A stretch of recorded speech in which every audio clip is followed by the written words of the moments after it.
Hi बच्चों, welcome back to the new video. Today we will discuss the properties of the haloarenes, physical properties as well as chemical properties. Physical properties में सबसे पहले है physical state. These compounds generally exist in the liquid state or in the solid state. Next point is boiling point and melting point. Boiling point and melting point बिल्कुल same ऐसे ही change होते हैं जैसे haloalkanes के change होते हैं. Molecular mass बढ़ने से बॉइलिंग पॉइंट मेल्टिंग पॉइंट दोनों बढ़ते हैं क्योंकि वंडरवॉल फोर्सेस बढ़ते हैं. वंडरवॉल फोर्सेस बढ़ते हैं तो बीपी बढ़ते हैं. ठीक है ना. अच्छा, इसमें जो डाई हेलो एरीन्स यदि हम लेते हैं तो उसमें तीन तरह के आइसोमर बनते हैं, ऑर्थो, मेटा और एक पैरा. इन तीनों में यदि बॉइलिंग पॉइंट कंपेयर करें तो ऑलमोस्ट सेम है. बॉइलिंग पॉइंट में ज्यादा गैप नहीं होता है.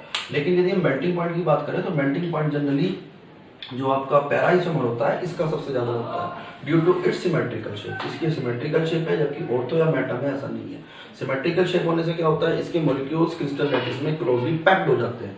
यदि वो क्लोजली पैक्ड होंगे तो ऑटोमेटिकली इसके मॉलिक्यूल्स को यदि क्लोजली पैक्ड होंगे तो उनको मेल्ट करने में मुश्किल होती है. तो इसलिए आप कह सकते हो इनका मेल्टिंग पॉइंट हाई होता है. Next point is density. Density भी इंक्रीज होती है with the increase in the mass. Fluoro की सबसे कम होती है, then chloro, then bromo, then iodo, उसी ऑर्डर में चलता रहेगा. Similarly, next point is the solubility. They are insoluble in water because they can also cannot form hydrogen bonding with water molecules. जैसे आपके हेलोल्केन्स नहीं करते वैसे हेलोएरीन्स भी नहीं करते. ये सिमिलरिटी भी है. Next heading is the chemical properties. These compounds are the less reactive towards the nucleophilic substitution reaction.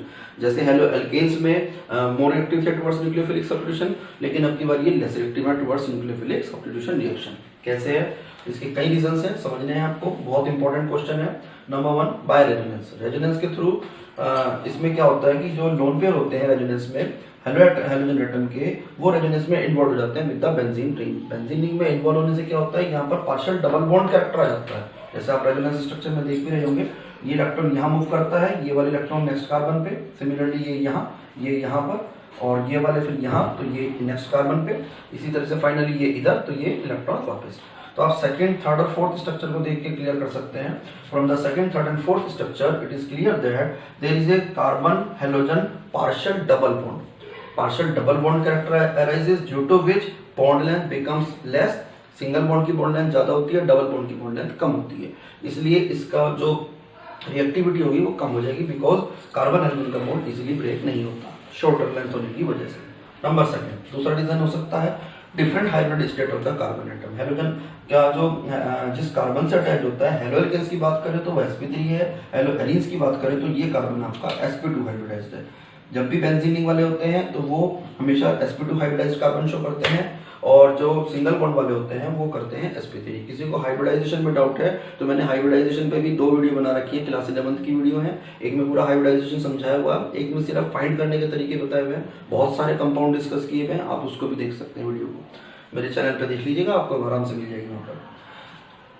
इसमें sp2 हाइब्रिडाइजेशन होने से क्या होता है, sp2 hybrid orbital small size के होते हैं जिससे बॉन्ड लेंथ कम हो जाती है, जबकि sp3 हाइब्रिड ऑर्बिटल का साइज लार्ज होता है. लार्ज साइज होने से क्या होता है, बॉन्ड लेंथ आपकी लार्ज रहती है. बॉन्ड लेंथ लार्ज रहेगी तो जल्दी ब्रेक होगा. इसकी बॉन्ड लेंथ भी ज्यादा कम होती है, इसकी बॉन्ड लेंथ भी ज्यादा होती है. That's why they are less active. Third reason आता है polarity of CH bond. Haloarenes are less polar. कैसे, ये वो इलेक्ट्रॉन्स होते हैं वो बेंजीन रिंग में जाने की कोशिश करते हैं.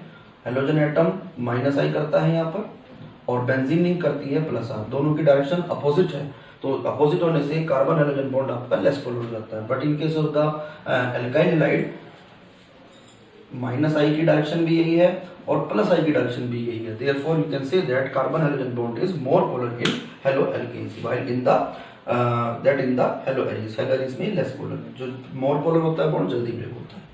फोर्थ रीजन है आपका ड्यू टू रिपल्शन. जो हेलोएरीन्स होती है जनरली इसमें बेंजीन रिंग होगी. Benzene ring generally electron rich होते हैं. बेंजीन रिंग में पाई इलेक्ट्रॉन्स होते हैं, therefore it is supposed as the electron rich. अब यदि कोई न्यूक्लियोफाइल इस पे अटैक करता है, न्यूक्लियोफाइल अटैक करेगा तो रिपल्शन की वजह से वो उस पे अटैक नहीं कर पाएगा. Therefore they are the less active. बहुत इंपॉर्टेंट क्वेश्चन है, बोर्ड में कई बार आया हुआ है. सारे रीजंस को पढ़ना है, स्पेशली रेजोनेंस को याद कर लीजिए.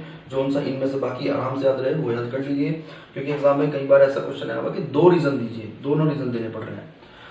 चलिए नेक्स्ट हेडिंग देखते हैं chemical properties. Number 1, nucleophilic substitution reaction. हमने पहले बोला लेस एक्टिव है, इसलिए बहुत सारी रिएक्शंस यहाँ पर नहीं आएंगी, कुछ थोड़ी सी ही रिएक्शंस हैं. Number 1, substitution by the OH group. OH group से सब्स्टिट्यूशन करते हैं. कैसे होना है, आपको उसमें NaOH लेना पड़ा, 623 केल्विन लेना पड़ेगा temperature, high temperature high pressure, क्योंकि हैलोजेंस लेस रिएक्टिव है। इस केस में भी H आपका OH रिप्लेस नहीं कर पाएगा डायरेक्ट, ये जो ONA न्यूक्लियोफाइल है ये आपका रिप्लेस करेगा। 1H 1Cl आपका रिलीज हो जाएगा, ONA बनता है मीन सोडियम फिनोक्साइड। अब उसका एसिडिफिकेशन करा देते हैं तो फिनॉल बन जाता है। यहाँ पे एसिडिफिकेशन का मतलब है कोई भी आपने एसिड लेना है, HCl भी ले सकते हो, HBr भी ले सकते हो, H2SO4 HNO3 जो आपके पास अवेलेबल हो। देन ये OH रिप्लेस हो जाता है, सॉरी Na रिप्लेस हो जाता है बाय द H, तो ये बन जाता है फिनॉल। इसको प्रोसेस को बोलते हैं डोस प्रोसेस। ये नेक्स्ट चैप्टर में भी आएगा फिनॉल की, जब हम प्रिपरेशन करेंगे। इंपॉर्टेंट है, फिजिक्स ऑर्गेनिक में यही होता है कि जो एक रिएक्शन एक चैप्टर में पढ़ लोगे वो नेक्स्ट चैप्टर में भी हेल्प करती है आपको, इसलिए अच्छे से करना है। सब रिएक्शंस को बार बार लिख के प्रैक्टिस कीजिए, बहुत अच्छे से रिएक्शन आपकी पक्की हो जाएंगी। If the any electron withdrawing group is attached to the benzene ring, then the reactivity of the haloarenes increases। जैसे हमने सपोज करो यहाँ पर NO2 ग्रुप लगा दिया, तो NO2 ग्रुप लगाने से इस हेलोएरेन्स की रिएक्टिविटी बढ़ जाती है, क्योंकि ये माइनस आई शो करते हैं और बेंजीन रिंग को मोर एक्टिव करते हैं टुवर्ड्स द सब्स्टिट्यूशन। तो अब देखो दो स्टेप ना दिखा के हम इसको साइमल्टेनियसली ऐसे दिखा सकते हैं। फर्स्ट स्टेप में NaOH, सेकंड स्टेप में आपका एसिड। फर्स्ट स्टेप में देखो टेम्परेचर यहाँ पे पहले से मुझे कम लेना पड़ रहा है, प्रेशर भी नॉर्मल चल जाएगा, तो उस टाइम आपका OH रिप्लेस करेगा बाय द Cl को रिप्लेस कर देगा बाय OH एटम। पहले बनता वही है ONA फिर OH, लेकिन दो स्टेप की बजाय आप सिंगल स्टेप में भी शो कर सकते हो। सिमिलरली यदि दो NaOH होंगे, NO2 ग्रुप होंगे, तो देखिए आप यहाँ पर टेम्परेचर और भी पहले से कम हो गया, सब्स्टिट्यूशन आराम से हो गया। फाइनली यदि आपके पास तीन NO2 ग्रुप है तो ये सिंपल आपको हल्का सा वार्म करना है। H2 के साथ वार्म करेंगे तो क्या होगा, ऑटोमेटिकली ये Cl ग्रुप OH ग्रुप से रिप्लेस हो जाएगा और पिक्रिक एसिड आपका कंपाउंड बनता है। इनके आईपीसी नेम भी देख लीजिए, four nitrophenol, two four dinitrophenol, two four six trinitrophenol. Next is substitution by the CN group. ये जो CN ग्रुप है इससे भी सब्स्टिट्यूशन करा सकते हैं आप। इसमें CuCl लेना पड़ता है, 473 केल्विन के करीब टेम्परेचर लेना पड़ता है, तो CuCl आपका अलग हो जाएगा और CN ग्रुप बेंजीन पे आ जाता है। इसको बोलते हैं कंपाउंड को benzonitrile. Now the substitution by the NH2 group. अब जैसे क्लोरोबेंजीन है, आप इसकी अमोनिया से रिएक्शन करा सकते हैं। CuO3 में 475 केल्विन टेम्परेचर लेना पड़ेगा, 60 के करीब एटमॉस्फेयर, तो बनता है एनिलीन। यहाँ से एक H रिलीज हो जाएगा, यहाँ से एक Cl, ये आपका HCl रिलीज हो जाएगा। ऑर्गेनिक रिएक्शन में जनरली जो साइड प्रोडक्ट होते हैं, वाटर बने, HCl बने, तो ना भी लिखो कोई प्रॉब्लम नहीं, जो मेन प्रोडक्ट है ये आपका सही होना चाहिए। This compound is aniline. Similarly next topic is reaction with the metals. अब हमें मेटल्स के साथ रिएक्शन करनी है। नंबर 1 रिएक्शन में ले रहा हूँ, reaction with sodium metal in the presence of dry ether. इस रिएक्शन को बोलते हैं Fittig reaction. Then 2Na and 2Cl will remove, 2NaCl remove हो जाएगा and 2 benzene ring combine together. इस कंपाउंड को बोलते हैं डाइफिनाइल। ठीक है, एनसीईआरटी में इन रिएक्शंस को याद कीजिएगा। एनसीईआरटी में सी का एक कन्वर्जन भी है, सिंपल यही क्या रखा है, क्लोरोबेंजीन को डाइफिनाइल में कन्वर्ट कीजिए, तो आपने बस फिटिंग रिएक्शन अप्लाई करनी है, डाइफिनाइल तैयार। सिमिलरली यही रिएक्शन आप करा सकते हैं कॉपर मेटल से भी, उल्मेंस रिएक्शन बोलते हैं इसको।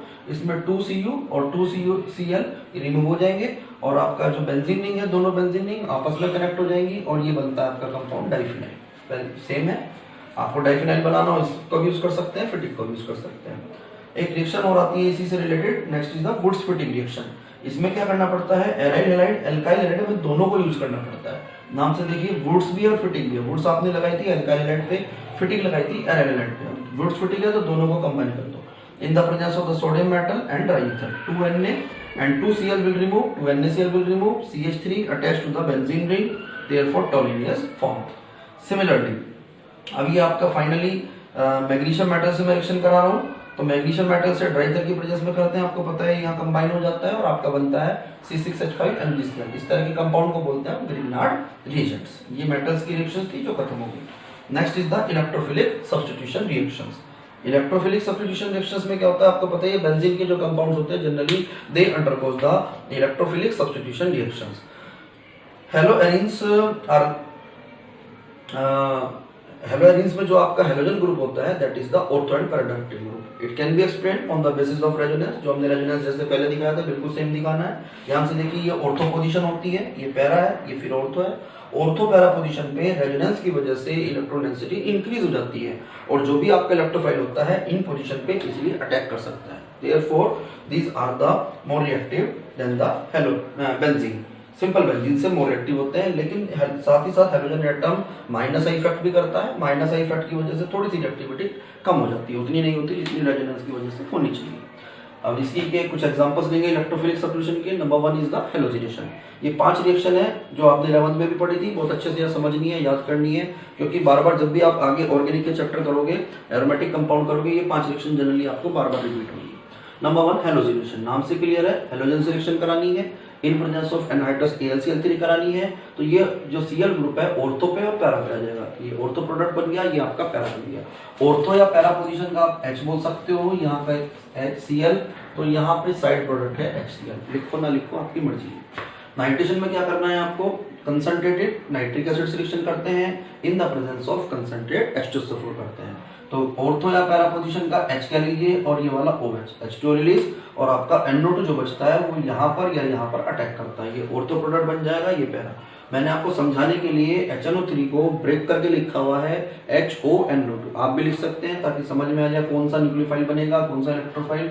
ये आपका इलेक्ट्रोफाइल बनेगा जो बेंजीन पे अटैक करेगा। क्लियर।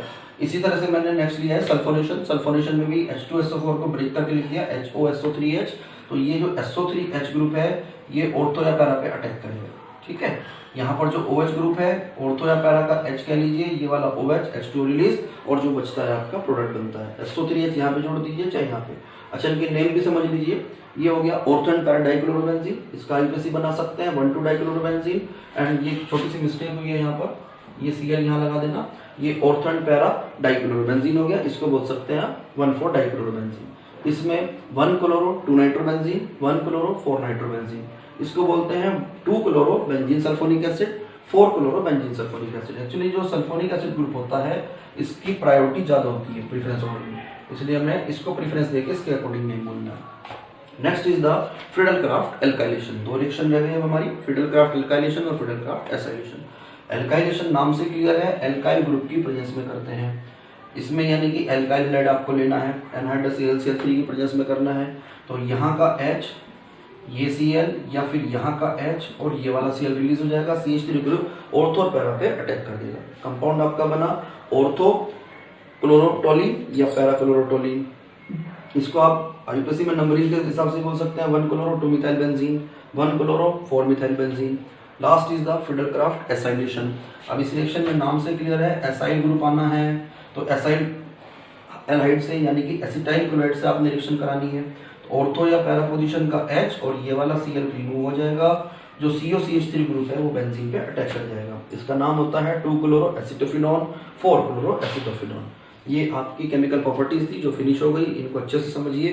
कोई भी प्रॉब्लम हो इस वीडियो को बार बार देखिए और कमेंट सेक्शन में मुझे बताइएगा ये वीडियो आपको कैसी लगी, कितनी हेल्पफुल रही, और अच्छी लगे तो लाइक कीजिए, अपने दोस्तों को भी शेयर कीजिए इसको, और मेरे चैनल पे नए हैं तो इसको चैनल को मेरे सब्सक्राइब कीजिए। Okay, thank you and have a good day.